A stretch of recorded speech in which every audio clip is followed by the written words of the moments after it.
EPAWA meteorologist Bobby Marchich here with your outlook for January 21st, 2025. It is Tuesday, and the Tuesday video forecast is proudly sponsored by Mark Damiani Painting Incorporated. It is cold out there this morning. Does this weather keep you indoors thinking about ways to update your home?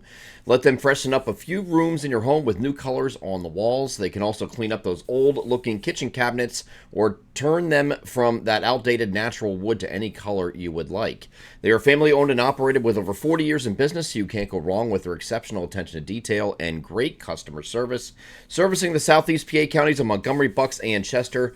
Call them now at the phone number above me here in the video, 484-571-9233, to schedule a free estimate and mention EPAWA to get 15% off any job that is scheduled between now and March. They are Mark Damiani Painting Incorporated, proud sponsor of the Tuesday video forecast.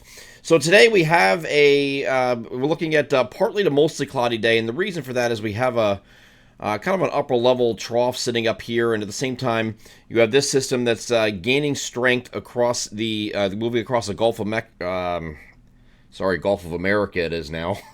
It's going to take a while for me to get used to that one. Formerly the Gulf of Mexico, now by executive order, Gulf of America.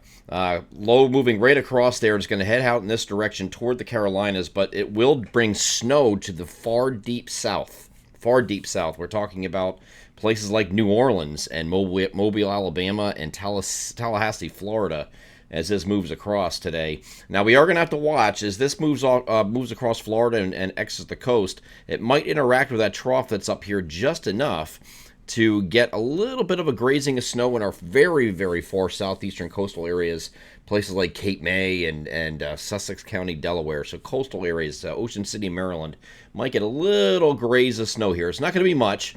European model is actually a little bit more with this, and the NAM actually has this too. This is the 3-kilometer NAM that ran this evening, and just along the coastal areas, right down here, those same areas I just mentioned, from Atlantic City down to Cape May and Sussex County, Delaware, then down to Ocean City, Maryland. This doesn't produce much, maybe like a coating to maybe a half inch. We'll keep an eye on that. If we have to send alerts for that, we will today, but I don't think this is going to be much of a big deal. It's going to be staying a little bit too far to the south, we think, and this is the new GFS here, so it doesn't really show it any further northwest than anything else does. So again, it won't be a big deal. The big deal here, though, is going to be the cold temperatures. Obviously, partly to mostly cloudy today, and then clouds will decrease tonight as this system pulls away overnight. It'll take longer to do so in our southeastern areas, so we're looking at temperatures that are, again, very cold overnight. This is what you're waking up to on Wednesday morning. If you thought yesterday was bad, or this morning was bad, it's going to be even colder, we think, and the peak cooling day, so to speak, of this entire period, where we have anywhere along this line between the purple and the white or bluish colors here where that intersects, we're looking at temperatures below zero, and that is the 0 degree line right there. I'm just waiting for my pen to load. There it goes. So anything northwest of there up here is below zero overnight.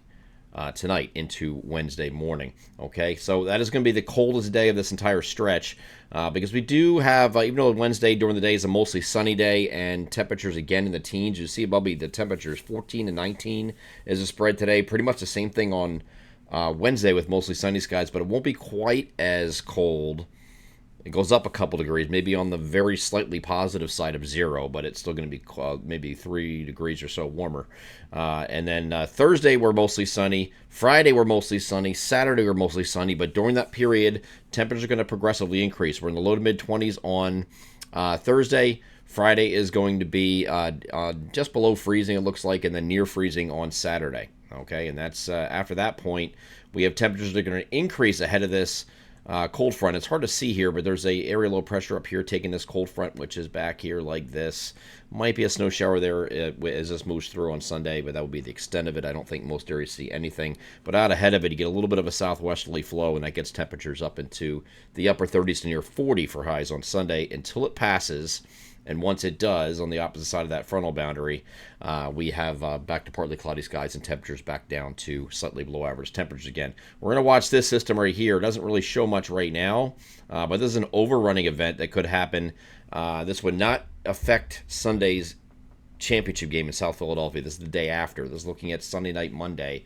There's a chance for some overrunning snow here. This is actually our winter storm signal that we have listed in the long-range outlook, so we have to keep an eye on this. This is an overrunning event. Phase 3 of the Matt and Julian oscillation I talked about in Weather Weekly's videos.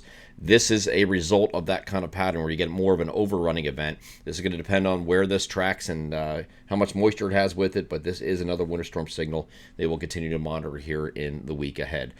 I'm EPAWA meteorologist Bobby Marchus. That is your outlook for January 21st, 2025. Have a great Tuesday.